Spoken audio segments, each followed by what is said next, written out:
بسم اللہ الرحمن الرحیم۔ حضرت علی کی ولادت کے متعلق پیش گوئی۔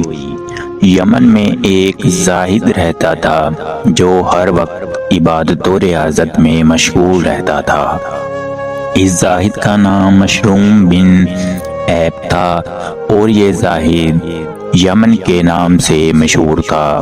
اس کی عمر 190 سال تھی اور یہ اکثر اوقات یہ دعا کرتا تھا، اے اللہ اپنے حرم سے کسی بزرگ کو بھیج تاکہ میں اس کی زیارت سے مشرف ہو سکوں۔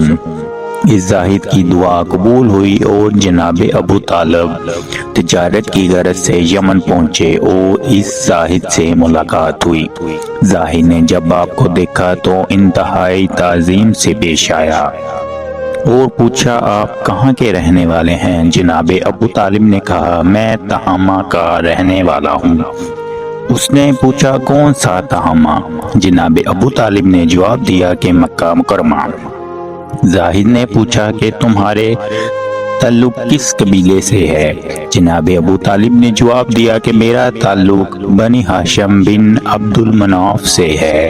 زاہد نے جب جناب ابو طالب کی بات سنی تو بے اختیار آگے بڑھ کر بوسہ لیا اور کہا، الحمدللہ میری دعا قبول ہوئی اور مجھے حرمین شریفین کے خادم کی زیارت نصیب ہوئی۔ پھر اس زاہد نے آپ سے نام دریافت کیا اور آپ نے بتایا کہ میرا نام ابو طالب ہے۔ زاہد نے پوچھا کہ آپ کے والد کا کیا نام ہے؟ تو جناب ابو طالب نے بتایا کہ میرے والد کا نام عبد المطلب ہے۔ زاہد نے جب حضرت عبد المطلب کا نام سنا تو بے اختیار اس کے منہ سے نکلا، میں نے الہامی کتابوں میں پڑھا ہے کہ جناب ابو طالب کے 2 پوتے ہوں گے، جن میں سے ایک نبی ہوگا اور دوسرا ولی اللہ، اور ان کا جو پوتا نبی ہوگا اس کے والد کا نام عبداللہ رضی اللہ عنہ ہوگا، اور جو ولی ہوگا اس کے والد کا نام ابو طالب ہوگا۔ جب نبی 30 برس کے ہو جائیں گے اس وقت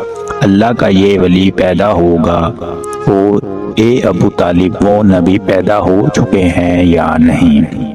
جناب ابو طالب نے کہا، میرے بھائی عبداللہ کا بیٹا محمد صلی اللہ علیہ وآلہ وسلم پیدا ہو گیا ہے اور وہ اس وقت تقریباً 29 برس کا ہے۔ اس زاہد نے کہا، آپ جب واپس جائیں تو انہیں میرا سلام کہیں اور کہیں میں ان کا دوست رکھتا ہوں۔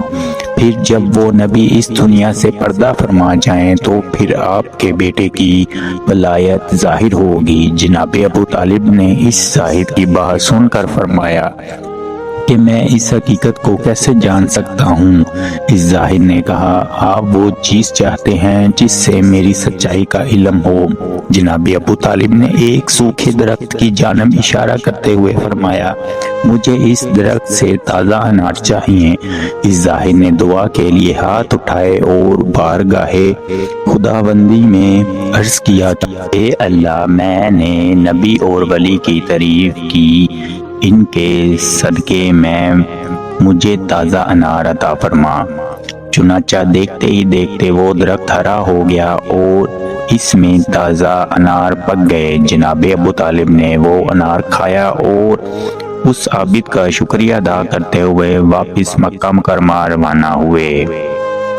اس روایت کو مستند ذرائع سے روایت کیا ہے، جس سے حضرت سیدنا علی رضی اللہ عنہ کی ولایت کی ان کی پیدائش سے پہلے کی پیشگوئی کی گئی ہے۔